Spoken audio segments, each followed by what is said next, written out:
에베소서 5장 18절 한 구절입니다. 제가 가진 성경은 신약 315페이지에 있습니다.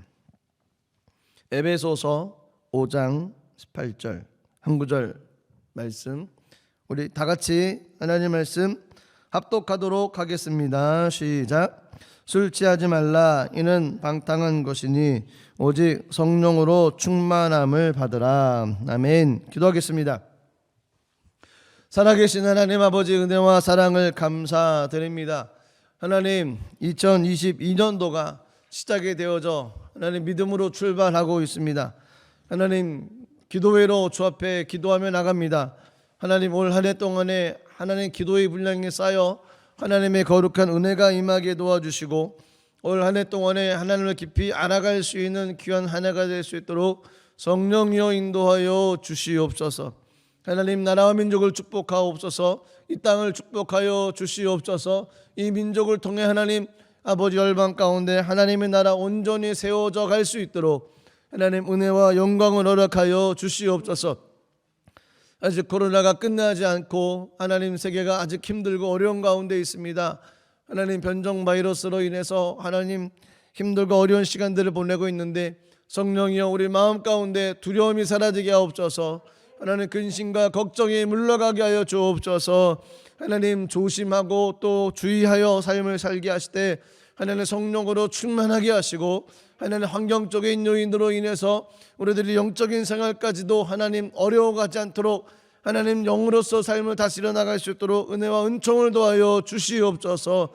하나님, 몸내 재단을 축복하여 주시고 하나님 채우시고 풍성케 하시는 주님의 은혜가 넘치게 하여 주옵소서. 간절히 원하기를 하나님 치유와 권능과 회복과 영광을 가정 속에 허락하여 주시고, 기도할 때마다 주의 영광이 임하게 도와주시고 주님의 손길이 나타나게 도와주시며, 하나님 간구하는 모든 기도가 응답되어지는 하나님의 놀라운 축복을 받고 누리고 나눌 수 있도록 인도하여 주시옵소서.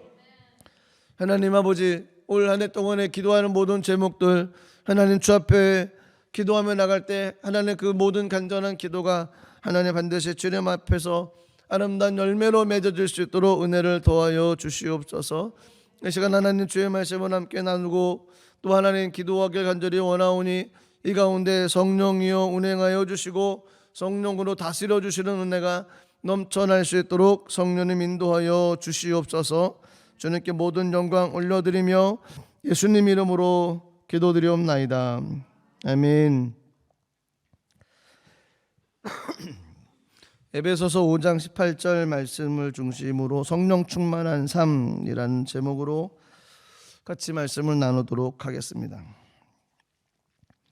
지난주에 말씀을 잠깐 되돌아 보면 이 자연세계에 원리가 있다는 얘기를 잠깐 드렸습니다. 원리라고 해서 표현해서 좀 거창해 보이긴 하지만 간단한 겁니다. 사과는 위에서 아래로 떨어질 것이고 물은 위에서 아래로 흐를 것이고 이런 것을 이제 원리라고 얘기를 할 수가 있습니다. 썩은 음식 먹으면 안 되고 또 여러 가지 공부를 하고 학습을 하고 배워야지만이 세상에서 잘 사고 내지 않고 잘 삶을 살아갈 수 있다는 겁니다. 그것을 그냥 원리라는 얘기 또 법칙이라는 얘기를 가지고 표현을 했던 겁니다. 학교를 어린아이들이 태어나고 학교를 다니면서 그런 것들을 배웁니다. 무엇을 조심해야 되는지, 인간 사회에서 어떤 삶을 살아가야 되는지 이런 것들을 배웁니다. 그래서 그 배우는 것을 가지고 세상과 어울려서 삶을 살아갑니다. 근데 모르면 문제가 될 수 있죠. 그래서 지난주에 갓난 아이들 얘기를 잠깐 드렸습니다. 갓 태어난 아기들, 기어다니기 시작한 아이들은 뭐가 뭔지 모릅니다. 아이들이 뭘 알겠습니까? 그래서 기어다니는 아이들 그냥 두면은 이 계단에서 떨어질 수도 있는 것이고, 괜히 벽에 이상한 구멍이 있다고 이게 뭐지? 그리고 손을 집어넣었다가 감전될 수도 있습니다. 아이들은 닥치는 대로 입에다 넣어보는 거죠. 이게 먹는 건지 아니면 먹어주면 안 되는 건지, 이게 위험한 건지 잘 모릅니다. 가다가 있으면 이게 뭐지? 그리고 입으로 들어갑니다. 그래서 어린아이들이 기어다니는 아이들이 있는 가정은 이 눈높이에, 아이들 눈높이에 있는 것을 다 치워야 된다고 합니다. 왜냐하면 다 끄집어내고 다 만져보고 딱 그러니까 조심해야 되는 거죠. 문도 못 열게 장치가 또 개발이 되어져 있고 모퉁이에 부딪히지 않게끔 모서리에 방치하는 것도 있고 여러 가지가 있습니다. 어린아이들, 갓난아이들 모르기 때문에 그렇습니다. 하지만 그 아이들이 조금 지나면 알죠. 하라고 해도 하지 않습니다. 위험한 것 당연히 압니다. 이것이 인간 사회에 저희들의 삶을 살아가고 있는 세상에서 하는 일들입니다. 원리가 있고 법칙이 있고 지켜야 될 것이 있습니다. 그러면 안전하다는 겁니다. 하지만 그것을 모르면 삶이 힘들어지고 어려워진다는 것이죠. 인간 세계, 자연 세계만 그런 것이 아니고 영적 세계도 그렇다는 것입니다. 영적 세계도 법칙이 있다는 것이죠. 법칙이 있어서 그 법칙을 따라 삶을 살아가면 영적인 법칙에 맞는 하나님의 열매들이 맺어진다는 겁니다. 그런데 그 법칙을 무시하고 삶을 살아가면 영적인 삶을 살아갈 수가 없게 되어지는 겁니다. 두 세계가 존재한다고 얘기를 들었습니다. 보이는 세계와 보이지 않는 세계. 근데 저희는 하나님을 알지 못했을 때는 보이는 세계가 전부인 줄 알았습니다.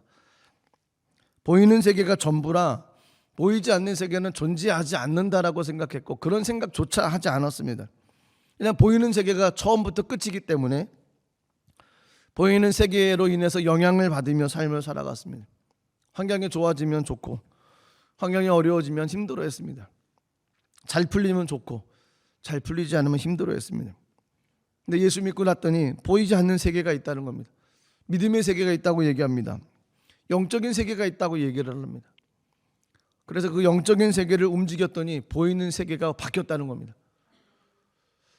이 믿음이 없이는 이 이야기가 믿어지지가 않습니다.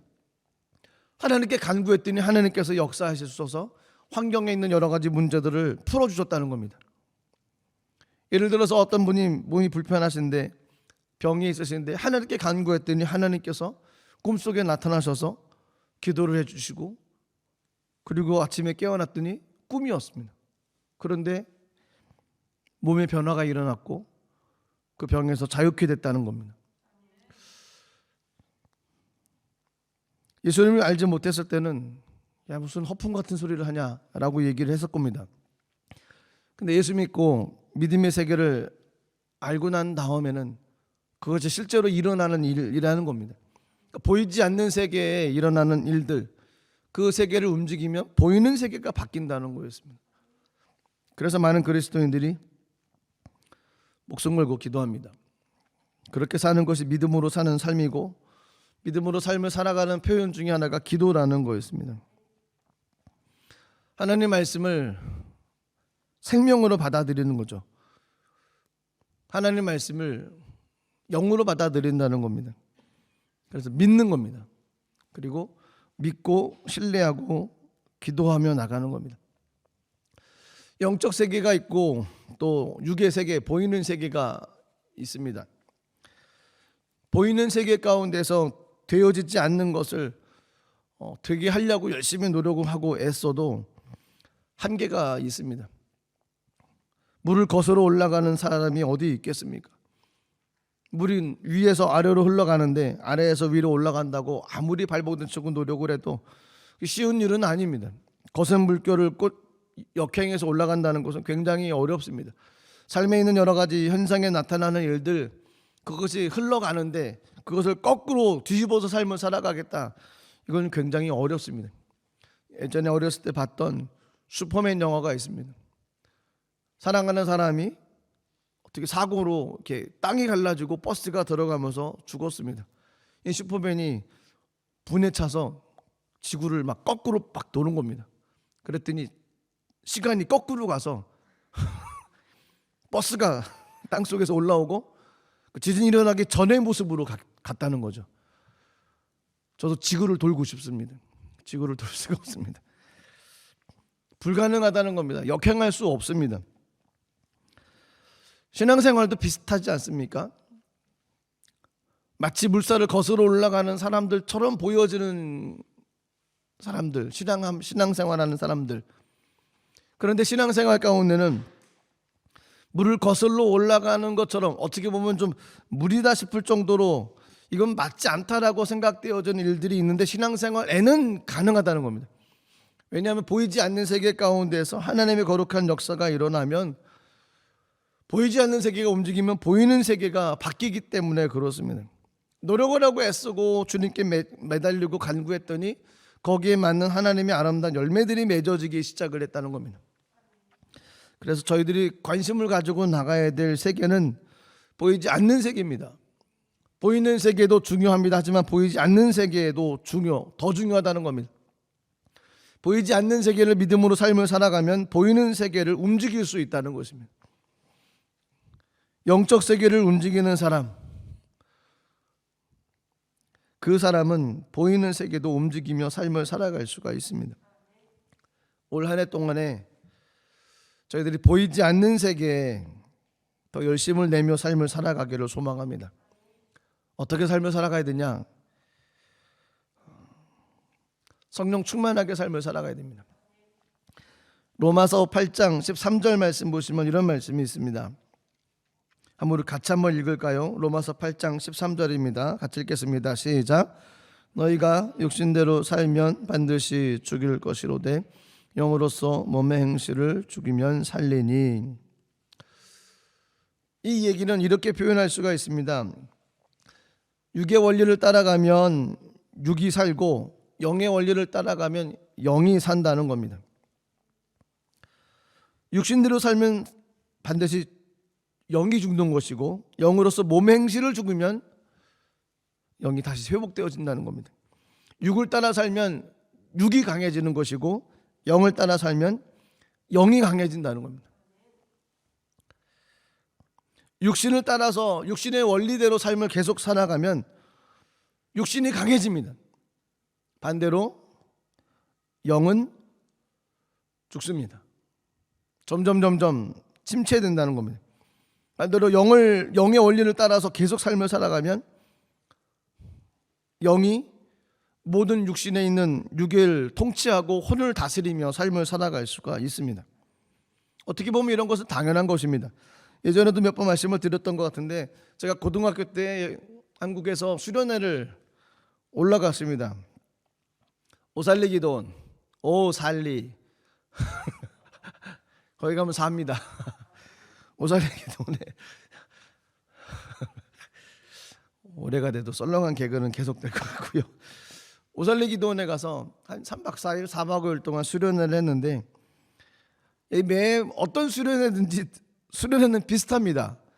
꼭 그 중고등부 수련회 뭐 이런 수련회는 스케줄이 다 비슷해요. 아침을 안 줘요. 아침을 안 줍니다. 그러면서 거기다 써놓죠. 아침은 금식.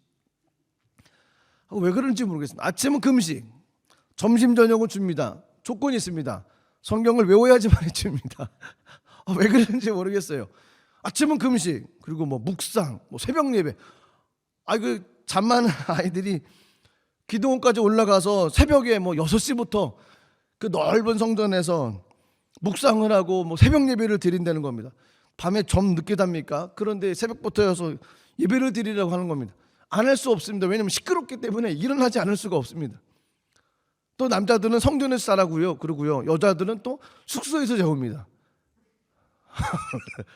전 그 의자에서 잤습니다. 늘 딱딱한 의자에서 자고 있었는데 뭐 일어나기 싫어는 뭐 일어날 수밖에 없습니다.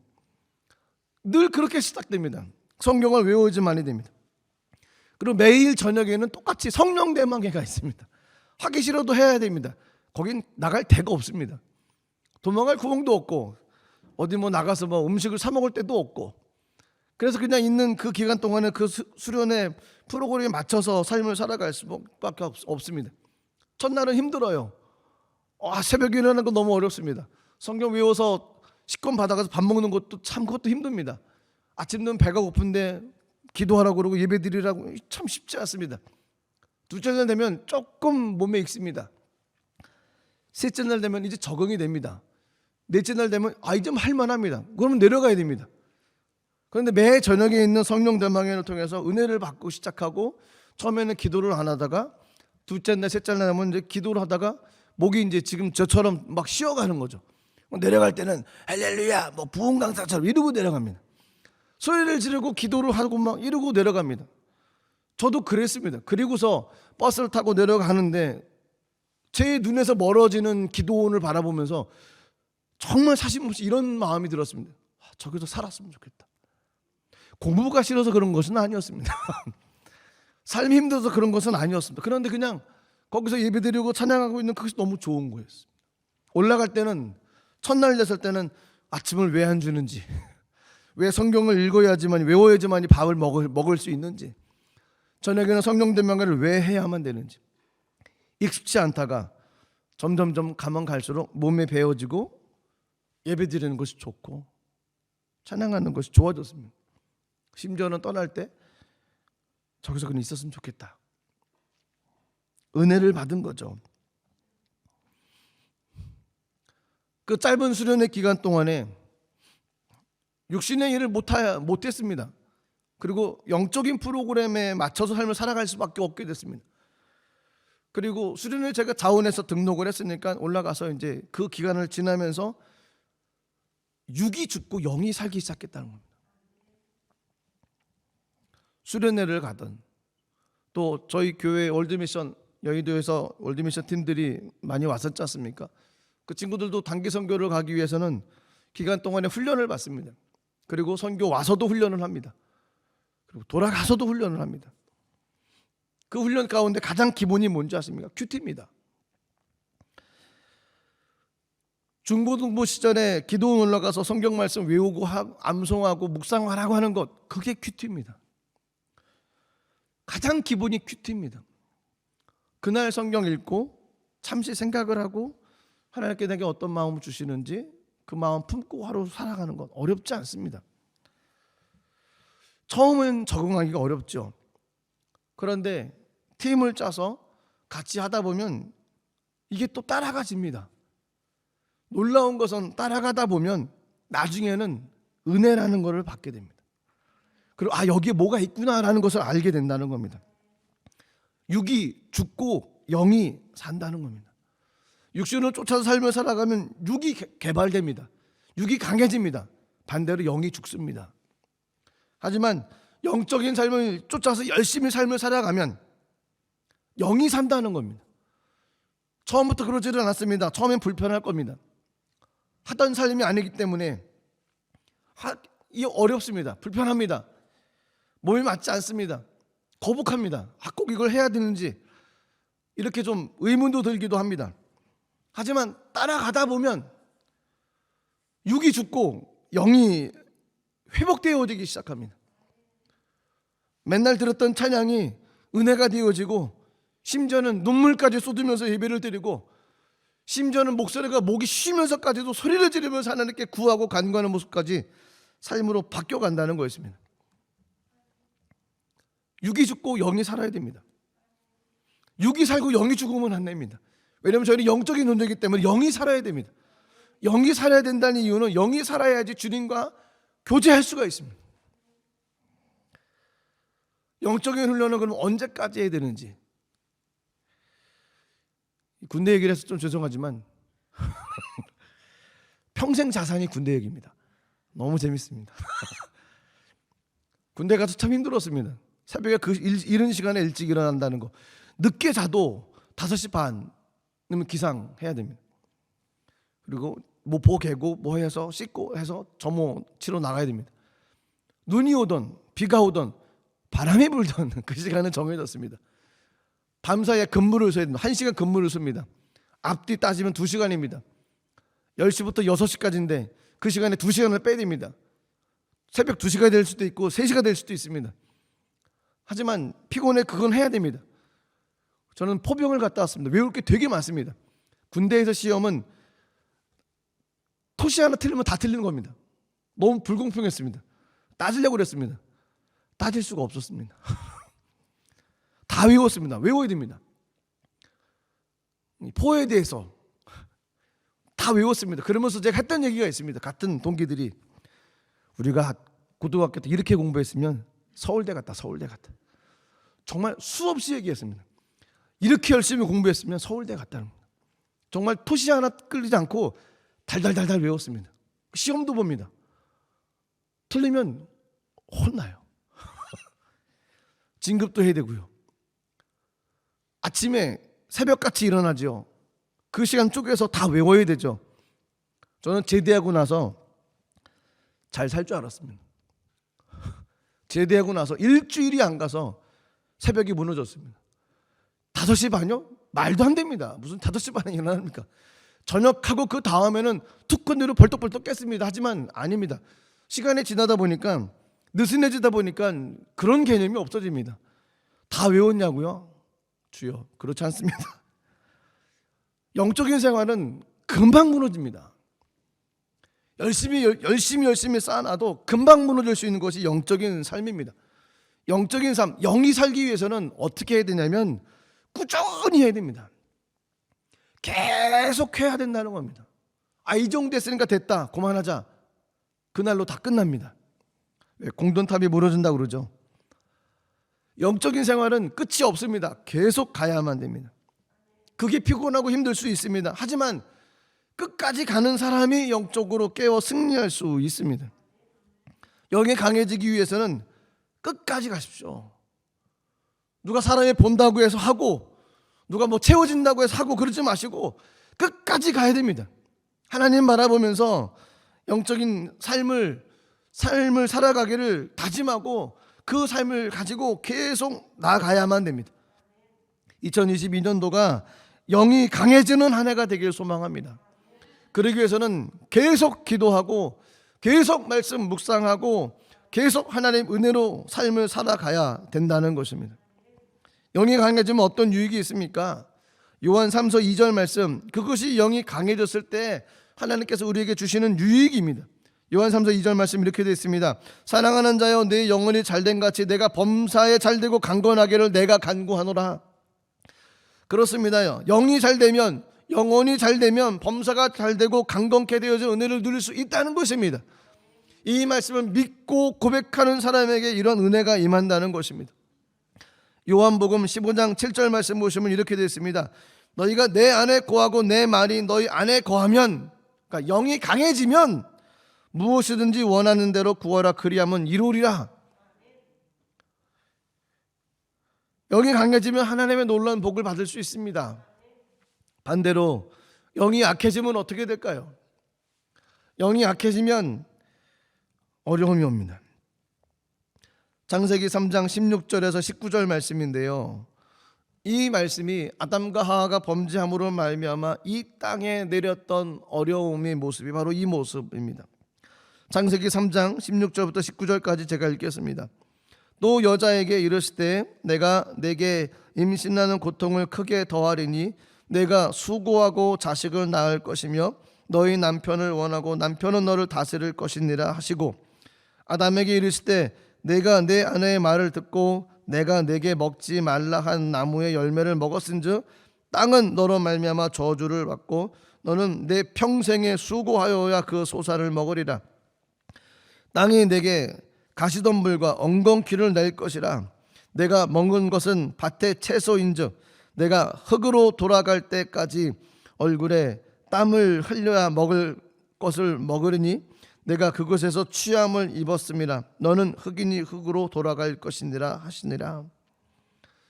수고할 수밖에 없게 됐다는 겁니다. 에덴 동산에서 쫓겨나서 이런 삶을 살아갈 수밖에 없게 됐다는 것입니다. 이것이 영이 약해져서 일어난 결과라는 겁니다. 영이 강해지면 하나님 은혜 가운데로 삶을 살아갈 수 있습니다. 하지만 영이 약해지면 육이 강해집니다. 영이 강하면 영적 질서에 의해서 삶을 살아갑니다. 영적 질서는 간단합니다. 영이 혼을 다스리고 혼이 육을 다스리는 겁니다. 영혼 육으로 되어 있지 않습니까? 영이 육을 다스리는 겁니다. 그리고 혼이 육을 다스리는 겁니다. 영혼 육, 위에서부터 차례로 다스리는 겁니다. 영이 혼과 그 육을 다스리는 겁니다. 이것이 영적인 질서라는 겁니다. 근데 영적인 질서가 깨져버리면 영이 육과 혼을, 그러니까 혼과 육을 다스려야 되는데 혼이 영을 다스려 버리는 겁니다. 이거는 문제가 있습니다. 이건 영이 죽은 겁니다. 영이 죽으면 영혼 육에서 영이 빠져버리면 혼이 다스리는 겁니다. 혼이 다스린다는 것은 육으로 산다는 거였습니다. 하나님과 단절된 세계였습니다. 영적 질서를 가지고 삶을 살아가기 위해서는 하나님의 말씀에 순종하는 것이 필요합니다. 순종하고 주의 말씀에 순복할 때 영이 온전히 세워지고 하나님 말씀 가운데로 삶을 살아갈 수 있게 된다는 것입니다. 영으로서 삶을 살아가야 됩니다. 영적인 질서에 맞춰서 삶을 살아가야 됩니다. 혼이 개발되어진 사람들은 혼의 영역에 지정의라는 게 있지 않습니까? 그리고 감정이라는 것도 혼의 영역입니다. 그러니까 혼이 개발되어진 사람들은 감정이 먼저입니다. 자기 감정 따라 움직인다는 겁니다. 그리고 내 생각이 먼저고요. 내가 결정하는 것이 먼저입니다. 혼의 사람들, 혼으로 삶을 살아가는 사람들은 이 혼의 영역이 어디에 가 있냐면 영의 위치에 가 있는 겁니다. 혼적인 모든 내용들이 영의 위치에 가 있다 보니까 영이 통제를 해야 되는데 감정이 영을 통제를 하고 개인의 생각이 그 영을 통제를 하고 내 뜻이 영을 통제를 해버리는 것입니다. 그러니까 혼으로 삶을 살아간다는 것은 영으로 삶을 살아간다는 것이 아닙니다. 감정으로 삶을 살아간다는 것이고 내 계획, 내 뜻, 내 경험 가지고 삶을 살아간다는 것입니다. 그러다 보니까 내 생각과 틀리면 틀린 겁니다. 내 생각과 틀리면 저 사람은 잘못된 겁니다. 내 감정이 좋으면 다 좋아요. 내 감정이 나빠지면 다 안 좋습니다. 기준이 자기입니다. 그래서 혼이 개발된 사람은 이기적인 사람이다라는 이 얘기를 많이 듣습니다. 혼이 개발된 사람들은 자기밖에 모른다. 저 사람은 자기밖에 몰라. 이런 얘기를 들을 수밖에 없습니다. 혼이 개발된 사람입니다. 근데 이런 감정이나 여러 가지 모습들은 어렸을 때 영향을 많이 받습니다. 어렸을 때 삶의 모습이 영향을 많이 받습니다. 그래서 그때 정말 사랑을 많이 받고 자란 아이와 사랑을 많이 받고 삶을 잘하지 못한 아이하고는 굉장한 큰 차이가 있습니다. 그 사랑을 충족을 됐어야 되는데 사랑을 받지 못하다 보니까 오히려 그게 나중에 성인이 돼서 반대로 나타나는 겁니다. 그래서 과거에 어떤 삶을 살았는지, 그러니까 결핍이 있었으면 그것이 나중에 좀 문제로 작용할 수 있습니다. 근데 결핍이 없는 사람은 한 사람도 없습니다. 모든 사람들이 다 어렸을 때 결핍이 다 이 모양 저 모양 결핍이 있습니다. 근데 자라오는 과정 속에서 그 결핍이 얼마만큼 치료되느냐, 그것이 관건입니다. 그리스도인들은 하나님의 은혜로 그 결핍이 치료되어야 됩니다. 그러면 과거에 상처가 있었지만 그것이 치료되는 과정을 통해서 선한 쪽으로 표출이 될 수가 있습니다. 어쨌든 혼이 개발된 사람들은 영에 의해서 통제를 받아야 되는데 그렇지 못합니다. 혼이 개발된 사람들은 감정, 그리고 내 생각, 내 뜻, 내 주장, 이것을 중요하게 생각합니다. 이거하고 뜻이 맞지 않으면 사람들하고 관계도 깨집니다. 혼이 개발되면 그렇습니다. 가장 심한 경우가 육이 개발된 사람, 육으로 삶을 살아가는 사람, 영혼 육에서 육이 개발된 사람들은 베드로후서에 보면 이렇게 표현하고 있습니다. 베드로후서 2장 12절 말씀 보시면, 그러나 이 사람들을 본래 잡혀 죽기 위하여 난 이성 없는 짐승 같아서 그 알지 못하는 것을 비방하고 그들의 멸망 가운데서 멸망을 당하며, 이성 없는 짐승 같다라는 표현으로 육으로 삶을 살아가는 사람들을 표현을 했습니다. 그냥 하고 싶은 대로 하는 겁니다. 먹고 싶으면 먹고, 도둑질하고 싶으면 도둑질하고, 훔치고 싶으면 훔치고, 아무 생각 없이 삶을 살아가는 사람들, 이성 없는 짐승 같은 삶, 이것이 육으로 삶을 살아가는 사람입니다. 그러니까 영으로 살 것이냐, 혼으로 살 것이냐, 육으로 살 것이냐, 결정을 해야만 됩니다. 근데 어떤 모습으로 저희가 그 삶을 살아갈 것인지는 사람에게 달려 있습니다. 저에게 달려 있습니다. 저희가 영으로 삶을 살아가기로 결정한다고 하면 영의 원칙을 따라서 삶을 살아가면 됩니다. 그러면 영이 강해집니다. 그러면 영을 쫓아서 삶을 살아가는 사람이 될 수 있습니다. 그것이 몸에 익지 않았을 겁니다. 몸에 습관이 되어지지 않아서 그게 좀 버거울 겁니다. 하지만 내가 영으로 삶을 살아가겠다라고 결정을 하면 영적인 질서를 쫓아서 삶을 살아가면 됩니다. 어렵지 않습니다. 육이 강해지는 것이 아니라 영이 강해지는 삶으로 삶을 살아가면 되는 겁니다. 날마다 조금씩 한 걸음부터 나가다 보면 처음엔 익숙하지 않지만 1년 지나고 2년 지나고 10년 지나고 그러다 보면 삶이 바뀌어져 간다는 겁니다. 영이 강해지는 삶, 이것이 영을 쫓아가는 삶입니다. 영이 강한 삶을 다른 표현으로 얘기하면 성령 충만이라는 겁니다. 성령 충만한 삶을 살아간다는 것은 영이 강한 삶을 살아간다는 겁니다. 영으로서 삶을 이끌어간다는 것입니다. 영이 육과 혼을 이끌어간다는 겁니다. 영이 모든 걸 통제한다는 겁니다. 가득 채워서 부어서 끌고 간다는 겁니다. 그것이 영이 강한 삶이고 성령 충만한 삶이라는 것입니다. 영의 원리를 쫓아가는 삶이라는 것입니다. 영을 쫓아 삶을 살아가시겠습니까? 그리스도인들은 영을 쫓아 삶을 살아가야 됩니다. 다른 답은 없습니다. 왜냐하면 영이 회복되어져야만이 하나님과 교제할 수 있습니다. 아담과 하와의 범죄로 말미암아 죽었지 않습니까? 영이 끊어졌습니다. 하나님을 모르게 됐습니다. 하나님을 등지게 됐다는 겁니다. 예수님으로 인해서 저희가 그 끊어진 줄을 다시 이었습니다. 그리고 예수 그리스도로 말미암아서 하나님을 알 수 있게 됐습니다. 성령을 통해서 진리를 깨닫게 되어졌고요. 성령을 통해서 영적인 법칙들을 깨닫게 되어졌습니다.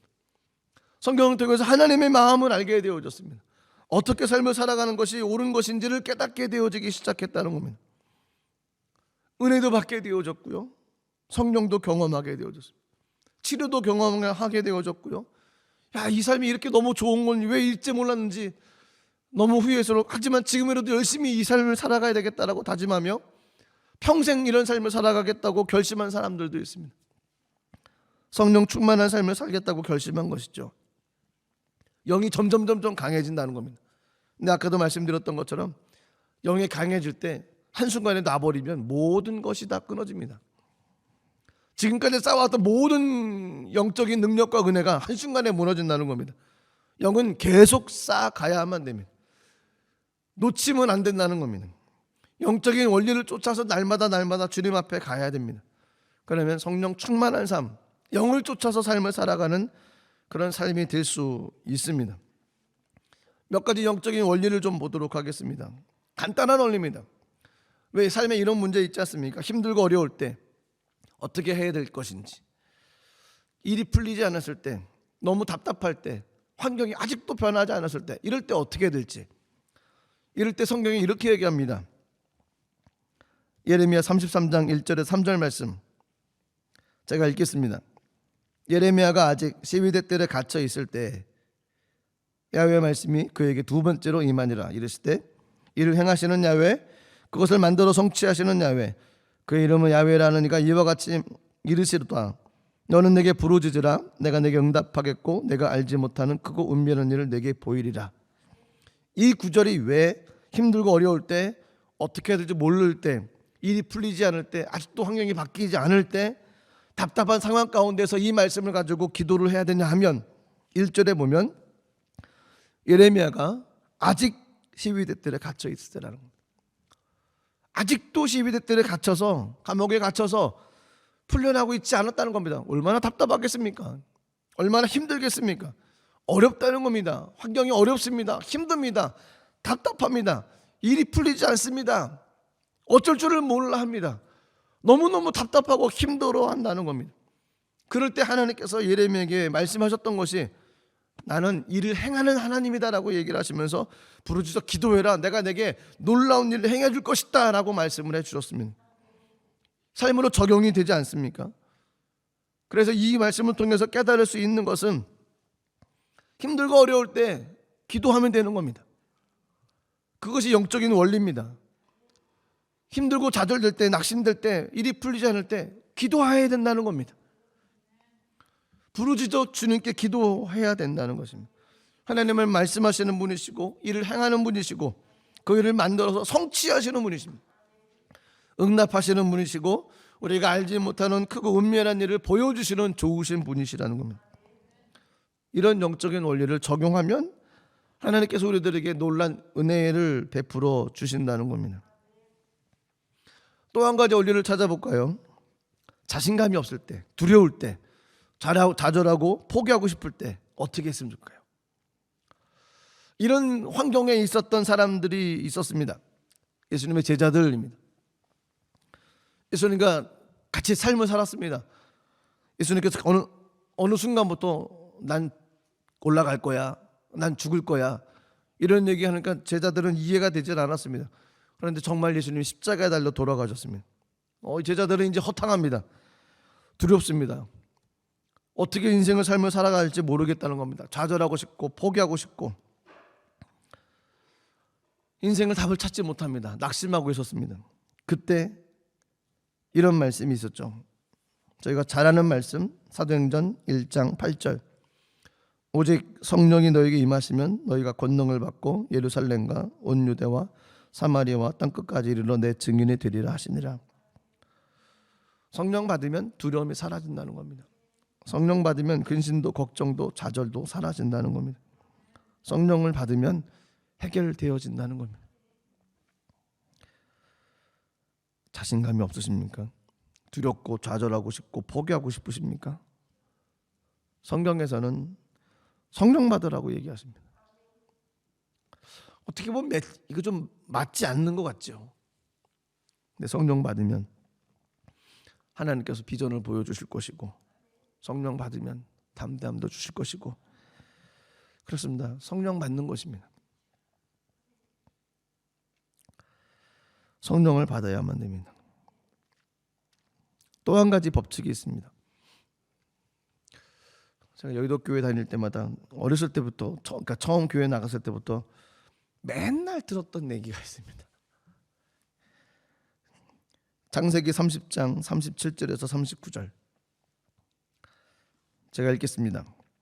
야곱이 버드나무와 살그나무와 신풍나무의 푸른 가지를 가져다가 그것들의 껍질을 벗겨 흰 무늬를 내고 그 껍질 벗긴 가지를 양떼가 와서 먹는 개천의 물 구유에 세워 양떼를 향하게 하매 그 떼가 물을 먹으러 올 때 새끼를 베니라. 가지 앞에서 새끼를 뱀으로 얼룩얼룩한 것과 점이 있고 아롱진 것을 낳은지라. 무슨 법칙이죠? 바라봄의 법칙입니다. 바라봄의 법칙. 말도 되어지지 않는 일이죠. 이게 어떻게 얘기가 되겠습니까?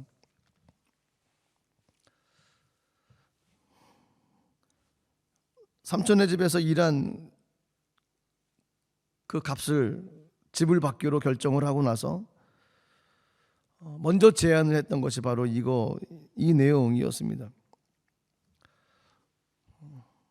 양떼가 있는데 양떼 아롱진 것, 점 있는 것, 검은 것 그걸 다 내게 주십시오. 염소 중에서 점 있는 것, 아롱진 것 다 내게 주십시오. 품삯을 제가 그것으로 받겠습니다. 라반이 생각하기에 이 삼촌이 생각하기에는 그런 게 별로 없거든요. 잘됐다 싶은 겁니다. 야, 이게 웬 떡이냐? 잘됐다 싶은 것이었는데 하나님께서 허락하셨던 지혜로 말미암아서 야곱이 버드나무와 살구나무와 신풍나무 가지를 벗겨가지고 알록달록하게 만들어 놓고 양들이 와서 물을 마실 때 보게 한 겁니다. 눈앞에 보게 했던 겁니다. 그리고 새끼를 낳는데 아롱진 것을 낳았다는 거죠. 얼룩얼룩한 것을 낳았다는 겁니다. 점이 있는 새끼를 낳았다는 겁니다. 바라보고 믿고 기도하면 그런 결과가 나타난다는 겁니다. 성경에 있는 이야기였습니다. 만들어낸 얘기가 아닙니다. 창세기에 있는 이야기입니다. 어렸을 때 수없이 들었던 내용이 이 어떤 법칙보다 바라봄의 법칙이라는 얘기는 너무 많이 들었습니다. 너무 많이 들었다고 해서 저희가 중요하지 않게 생각해서는 안 됩니다. 이것 외에도 성경에 많은 원칙들이, 영적인 원칙들이 있을 겁니다. 그중에 한 가지라도 저희가 마음에 잡고 그것을 가지고 기도하면 하나님께서 우리에게 놀라운 은혜를 허락해 주실 것입니다. 영이 살면 영이 육을 통제할 수 있습니다. 하지만 육이 강해지면 육이 영을 통제를 합니다. 육이 영을 통제를 하면 주님과 교제하는 삶을 살아갈 수가 없습니다. 영이 강해서 영이 육과 혼을 통제를 해야만 됩니다. 그 영이 하나님과 교제하며 영적인 법칙을 따라서 삶을 살아가는 것을 주님께서는 원하십니다. 그 삶이 성령 충만한 삶입니다. 2022년도에 영이 강해지시길 바랍니다. 영이 강해져서 영적인 은혜를 쫓아서 삶을 살아가는 삶이 되길 간절히 소망합니다. 그러면 하나님께서 허락하시는 놀라운 은혜로 우리들 삶 가운데 놀랍게 채워주실 줄로 믿습니다. 성령 충만한 삶을 살아가시기를 주님의 이름으로 축복합니다. 기도하겠습니다. 하나님 아버지, 2022년도 저희들이 성령 충만한 삶을 살아가게 하여 주시옵소서. 혼이 통제하는 삶이 아닌, 육의 통제를 받는 삶이 아닌 영의 통제를 받고 하나님과 함께 교제하며 나가는 귀한 은혜를 주님 더하여 주시옵소서. 그래서 성령 충만하게 하시고 하나님 원하시는 귀한 삶을 살아가기에 부족함이 없도록 성령님 인도하시고 역사하여 주옵소서. 예수님 이름으로 기도드리옵나이다. 아멘. 우리 시간 말씀을 생각하며 기도하겠습니다. 성령 충만한 삶은 영의 통제를 받는 삶입니다. 영의 통제를 받는다는 것은 영이 혼과 육을 다스리는 삶입니다.